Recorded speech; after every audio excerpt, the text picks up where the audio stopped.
Bonjour mesdames et messieurs. Monsieur Kazé Giddins, j'espère que je n'écorche pas le nom, c'est un artisan australien qui a pour pseudo Pens by Kazé. Ayant vu de belles images de certains de ses stylos plumes et de certaines de ses créations, et comme j'aime beaucoup le bois, j'ai eu envie de commander à Monsieur Giddins un stylo plume en bois en pin australien. Nous avons eu alors quelques échanges en direct et Monsieur Giddins est revenu me proposer ce que j'appellerais la première ébauche du stylo en me présentant quelques images. Comme j'aimais ce que je voyais, je lui en ai bien entendu fait part et je lui ai dit que tout était OK pour moi. Quelques semaines plus tard, j'ai reçu le stylo et j'ai tenu à vous présenter le résultat de ce travail. Au passage, si vous êtes intéressé, je mettrai dans les commentaires de la vidéo comment contacter Monsieur Giddins, alias Pens by Kazé. Enfin, pour terminer, cette revue sera sans concession, car j'estime que nous sommes sur un stylo côté tarifaire de gamme moyen plus, mais je tiens quand même à vous rappeler que nous ne sommes pas sur un stylo de production mais d'artisanat avec du travail du bois. Regardons ce stylo de plus près. Je commence par vous montrer le bois. Un bois absolument magnifique, le pin australien. Nous avons ici la signature de l'artisan, Monsieur Giddins. Côté embout finial, c'est tout à fait standard, rien de spécial. Très bien fait. Il faut noter que le stylo a une légère incurvation dans ce sens. Ça ne vient pas du corps qui est droit et du capuchon qui est droit. Ça vient de la manière dont les pas de vis ont été faits. Il y a un très léger décalage, du coup ça crée un très léger petit accent circonflexe entre les deux. Alors c'est très très léger, mais j'ai dit que je serais sans concession. Et bien entendu, comme je cherche les défauts, eh bien je finis par en trouver. Et ce n'est pas très important, mais j'arrive à le voir si je regarde. Sinon, si on utilise le stylo couramment, ça ne se verra pas. Le nombre de tours. Un tour un quart, approximativement. À noter, on peut aligner, comme c'est un tour un quart, on sait qu'il faut décaler d'un quart de tour pour aligner le motif. Voilà, et là ça s'aligne. Côté pas de vis, ça fonctionne très bien. Il n'y a quasiment aucun jeu. Pas de problème. Nous découvrons ici le grip. Ceci doit être l'Oreo Spacer, qui est trademarké par Monsieur Giddins. Et cette section est en ébonite, avec une plume Mr. Cypress. Si je regarde dans le capuchon,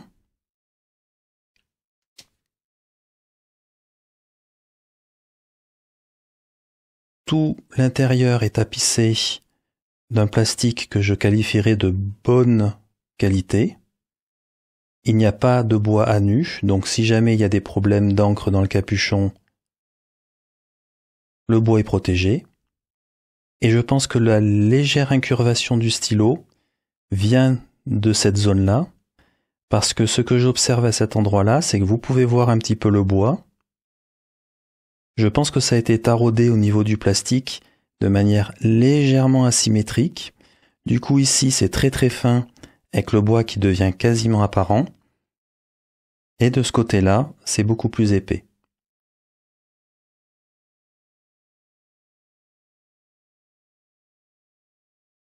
Donc ce n'est pas parfaitement parallèle au capuchon, et c'est probablement ce qui a créé cette légère incurvation. Rien de bien grave, mais l'origine est certainement ici.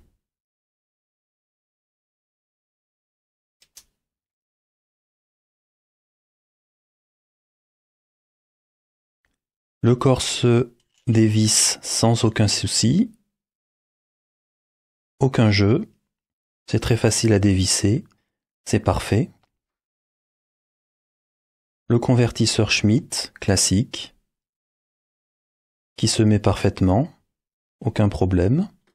Alors je ne garderai pas cette plume sur ce stylo parce que c'est un stylo que je compte beaucoup utiliser, qui me plaît beaucoup. Donc je remplacerai cette plume. Alors j'ai déjà fait une première plume. J'ai monté dans un housing Canwright compatible avec Jowo. J'ai monté une plume Santini.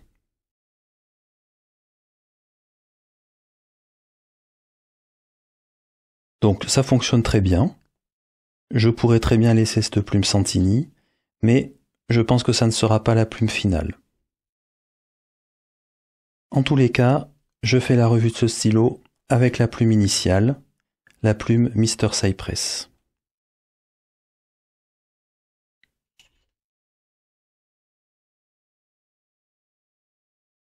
Quoi qu'il en soit, c'est vraiment un très très beau stylo d'apparence. Nous passons à la pesée. Le stylo complet, presque 27 grammes. Le capuchon, 9 grammes. 27 moins 9, 18 grammes.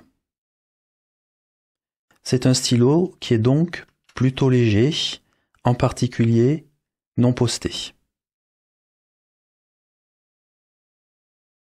Comparons la longueur de ces stylos. Le Pélican M1000, le stylo de Monsieur Giddens ici, le Lamy Safari usuel et le King of Pen de chez Sailor. En termes de longueur, je dirais que le King of Pen est très légèrement plus long, mais ce qui est normal parce que c'est un cigar shape alors que le stylo de Monsieur Giddens est coupé. Le Pélican M1000 est très légèrement plus petit et le Lamy Safari encore plus petit.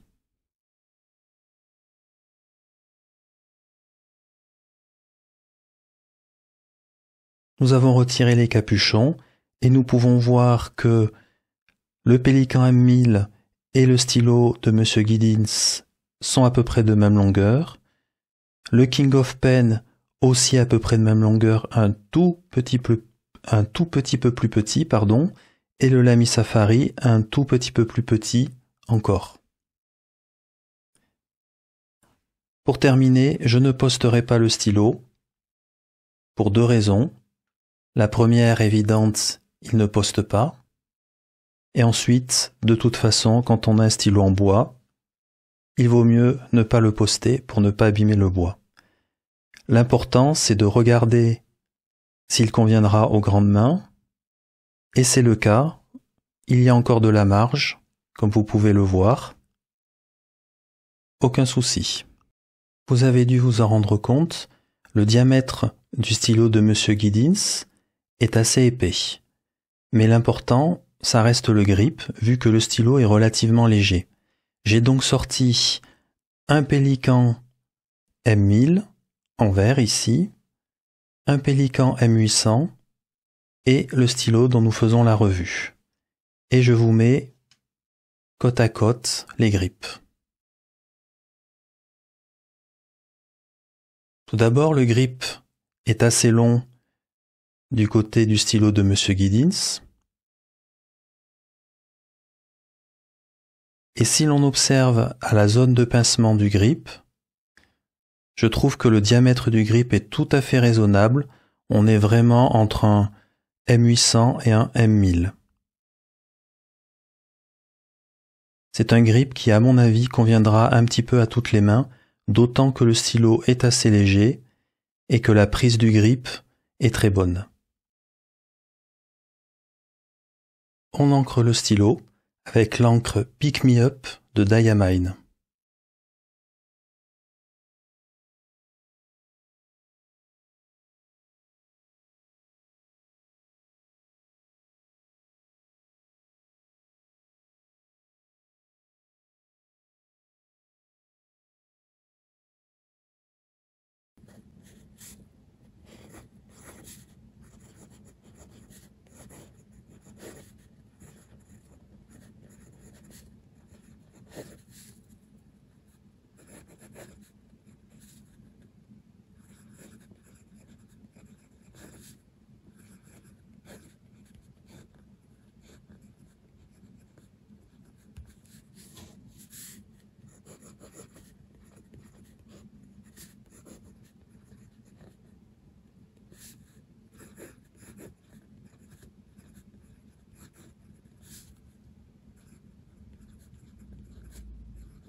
Alors, ce test d'écriture. Commençons par le confort du stylo. Le stylo est extrêmement confortable. J'aime beaucoup le grip. Très légèrement pincé ici au centre. Ça fait partie de mes grips préférés. Donc très confortable. Un toucher du bois vraiment très appréciable. C'est très doux, très lisse. Le polish a vraiment été très bien fait. Du côté du grip, ça ne glisse pas, c'est très confortable, l'équilibre est très bon. Il est un tout petit peu plus lourd vers l'avant. Ça fonctionne vraiment extrêmement bien. Ensuite, du côté de la plume est très très bien. Elle est très douce. Elle est très humide. C'est très plaisant d'écrire avec ce stylo. Ça reste une plume assez classique, bien entendu. Une plume de Mr. Cypress de taille M. Il n'empêche, elle fonctionne très bien. C'est un plaisir d'écrire avec. Nous arrivons à la conclusion. Ce que j'ai aimé. En premier lieu, bien entendu, le bois. Tout d'abord parce que quand on est amoureux du bois, eh bien, c'est ce qu'on attend en premier lieu d'un tel stylo. Je pense que la manière dont il a été coupé aussi est très important, la manière dont on voit toutes ces stries le long du stylo. Le bois en lui-même est absolument splendide. Globalement, ça en fait un stylo absolument beau et magnifique. Le polish, le polissage est impressionnant aussi. Il met grandement en valeur, bien entendu, le bois, mais plus encore, il rend extrêmement agréable le toucher de ce stylo, ce qui m'amène au troisième point.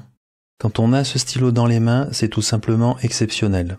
Si on met le côté visuel de côté, ce stylo est extrêmement confortable, le toucher est d'une grande douceur, on a vraiment l'impression que de la chaleur se dégage de ce stylo.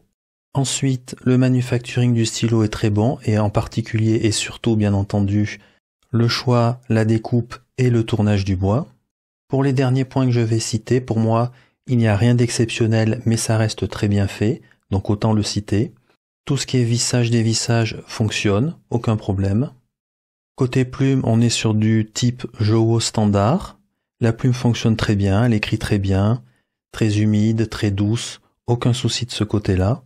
La qualité et les sensations que rend ce stylo donnent bien entendu envie d'aller sur une plume de plus haute qualité. Le format Jowo devrait pouvoir ici aider. Pour terminer, les deux petits anneaux blancs donnent un aspect assez sympathique, une petite touche supplémentaire. Dans ce que j'ai moins aimé, le stylo est très légèrement incurvé, il n'est pas parfaitement droit, et je suspecte que ceci vienne du pas de vis au niveau du capuchon. Pour plus de détails, vous pouvez aller dans la section où je regarde le stylo de plus près. Mais je tiens à préciser, ça reste très léger, et pour rappel, j'avais dit que je ferais une revue sans concession. Au final, ce stylo est absolument formidable, mais ça reste très difficile à décrire, car il fait appel à de nombreuses sensations, tant d'un point de vue confort, toucher, visuel, un vrai plaisir. Il ne me reste plus qu'à lui trouver une plume digne de ce nom. Ici se termine la revue de ce magnifique stylo plume, fait à la main par Monsieur Kazé Giddins, Pens by Kazé. Je m'excuse par avance si j'ai mal prononcé le nom, et surtout je le remercie de m'avoir fait un aussi beau stylo. Je vous remercie pour votre attention et à bientôt.